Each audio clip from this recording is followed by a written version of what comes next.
पाकिस्तान 'ਚ पंजाबी कॉम्प्रैसां दे सब तो वड्डे नैटवर्क पंजाबी नैशनलिस्ट फोरम वालों जी आयां नूं। पंजाबी स्मार्ट ब्राह्वी कौमां दे लई कुर्दिस्तानी बलोच फुटबॉल बने हुए ने।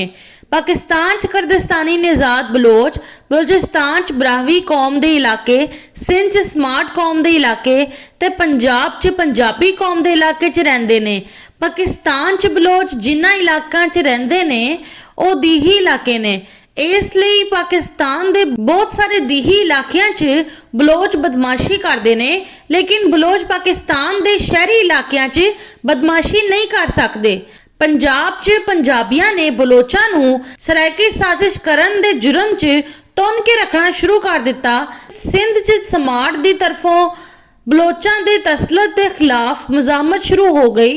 बलोचिस्तान 'ਚ ब्राह्वी ने बलोच तसलत तो निजात हासिल करने की तहरीक शुरू कर दी है। कुर्दिस्तानी बलोच तो पंजाबी स्मार्ट ब्राह्वी कौमां दे लई फुटबॉल बने हुए ने। हर तरफों ठुड्डे पैण लग पे ने। इसलिए बलोचां नूं हुण कुर्दिस्तान वापस जाना पेगा। पाकिस्तान दे दीही इलाकिਆਂ 'ਚ कौमी असैम्बली दे मैंबर ते सेंटर बन के इस्लामाबाद आने वाले बलोचां तो पंजाबी अगर इन्हां दे इंतखाबी हलकिਆਂ 'चों रहण वाले पंजाबियां दे नाल बलोचां दे सलूक 'ਚ बारे पुछना शुरू कर देण ते बलोच सियासतदानां नूं दस्त लग जाएगा ते ज़हन 'चों फतूर उतर जाएगा।